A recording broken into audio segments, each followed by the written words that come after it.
Hey guys, you know I said I was going to share what I've used and how I've set up this dual battery. There's a few of you guys I know waiting to set up your dual battery, so this is my final choice. I'm not going to go into why,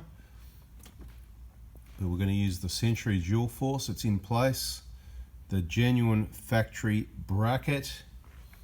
We've run some what size cables? I think that's 8 BNS, right? This is the cable.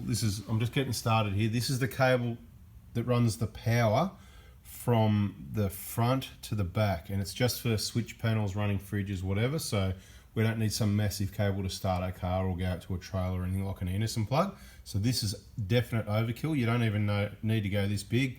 I'm just going to run a single, like I said, what did I say it was? 8 BNS, right? So all I've done, I've got my spare cord up at this end. Probably got a metre or two there that we don't need. What I've done, I've gone down, there's a few different ways you can do it. You can see that grommet there in the middle of the picture. A little bit hard to locate up behind. You can do it, but it's in behind the carpet. I've managed to squeeze it in with the tube that goes through for the rear washer jet hose, so water hose if you like. I've just squeezed it in there with that, and to get it through I put a little bit of, normally you'd use, you know, a bit of Vass, but in this case it was a bit of molly coat on the cable. Not a lot, just at the start there, because as it slid, then of course it unloaded the molly coat onto the grommet and it slid through. So we've gone through there. Now this isn't finalised, I'm just going to take you around and show you exactly what we've done. So you just take this under panel off. You don't have to, you can get away without it. See that under panel there? You just one Phillips head screw and this little side kick trim that isn't there. I'll show you how that goes. I'll try to anyway. Right. So it's time to put it back on anyway in a minute. So what I'll do, I'll put it back on, then you'll see where it goes. So we've just run the cable up really high above everything out of the way. And it doesn't matter where it is. I'm not going to show you up there necessarily where it is. It comes in, where is it? There you go, you can see. Right, and it goes up. And I haven't finalised what's happening up there yet. It's going to get, look, you don't really need that corrugated split tubing, but look, even they've got it on their internal wires. So think like them, they're the experts. So I'm going to run short lengths of corrugated split tubing across this cable in sections, not the whole thing, otherwise it would have been really hard to pull through, if you know what I mean. So I'm going to identify the areas that are a little bit risky. It's obviously going to be fused anyway, so no big deal. And the cover over it, I reckon the plastics on this red stuff, it's about 2 mil thick.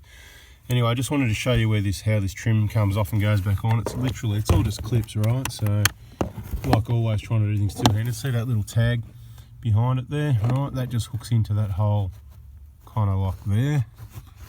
Again, the hole doing it with one hand thing, right? And there's just 2 clips. It just goes clip, right? So to get that off, you just bang, grab it and pull it. Comes off, so that's back on. Makes it a bit easier to get that wire through from one side to the other. And that under tray, obviously. Make sure when you refit it, a lot of people try and back off a bit so you can see, but a lot of people fit this incorrectly. They don't put it back in the right position, and it ends up covering the diagnostic plug, which is just there. So make sure you haven't covered your diagnostic plug when you refit that tray. And like I said, there's a 10 mil, so don't forget to put that back in. Now we'll just quickly run around the other side of the car and show you where the cable comes out. Okay, so we've got this side a little bit pulled apart as well. Again, it might look catastrophic, but it's not. Fairly straightforward DIY job. Hey, if I can do it, you can do it. There you go. It's a bit scary, isn't it? So we'll just get things out of the way one thing at a time so I can show you what's come off. Right, so same deal as the other side, that side kick trim there. That's what covers that. And you can see the red wires just come through underneath, straight over the top of the, what's normally used to be called the transmission hump. In here, straight over the top. Just make sure there's nothing that's going to get hot. Like I said, feed some corrugated split tubing, but this stuff, it's like 2 millimeter thick to cover over. It's not rubbing on anything sharp, so you don't even need it. Just have it fused at the end, at the battery end. You can do both ends if you like, whatever you like. I've just gone underneath the top of the carpet there, around there, tucked it in nicely at the side, underneath the carpet. These trims, to get them off at the side here, it's the same deal. That kick trim at the side there, you just pop that off. The under tray, there's one Phillips head screw, driver side, passenger side alike. This side kick trim, there's a little plastic thumb screw, there it is, right? So you just unscrew that, and that pulls off towards you this way. And you can probably just tuck it under the side, but this is what I did, it's pretty easy. These flat kick trims that go here, right, that one, Alright, you just get your fingers underneath them and give them a good pull. I'll show you the clips underneath so you know what you're looking at.